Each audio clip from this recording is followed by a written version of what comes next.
Şakir müəllim, onda erməniləri xristianlaşmış farslar adlandırmaq olarmı?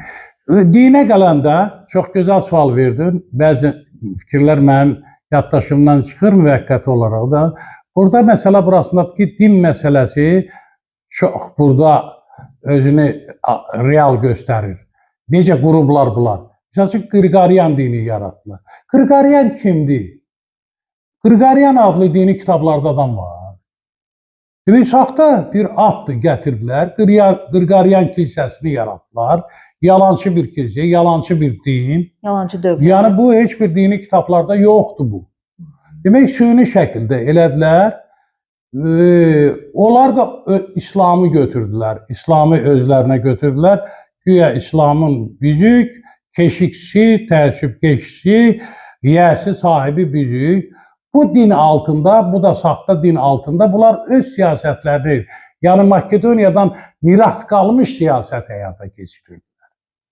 Aydındır, dünya hegemonluğuna əllərini alsınlar. Ancaq onu görürsünüz, müasir dövrdə, müharibədə onlar döyüşçüdülər onlar, döyüşçülərdən yaranmışdılar onlar. Görürsən, Amerikanın qarşısında diz çökmədilər, birlik yaratdılar. Peki onların siyasəti də elə eyni mahiyyət daşıyır ona görə? Təbii ki, bunların kökləri, misal üçün, Fransa boş yerə onu müdafiə eləmir ki, kökləri. Xomeyni hardan gəldi? Fransadan gəldi. Sən müsəlmansansa, müsəlmançılığa söykənirsənsə, niyə Fransada oturursan?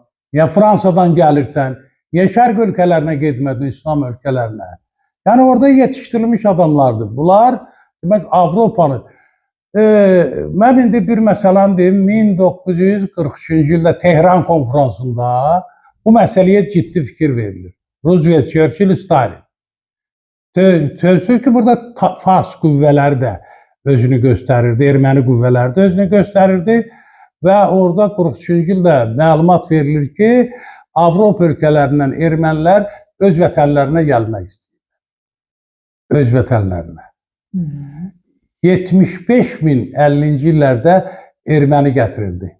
Balkanlardan, demək, Bolqarıstandan, Fələstindən, Suriyadan, Amerikadan, Hindistandan yoxdur. İndi Hindistana qayıdıram. Bütün mən tarixçilərlə söhbət edirəm, onların içərisində, dairəsindəyəm. Bunların əksəriyyəti deyir, ermənilər Hindistandan gəlir. Mən sual verirəm, onlarda hindlinin bir dənə əlaməti var. Nətər bunlar Hindistandan gəlir, amma adlar Azərbaycan adlar.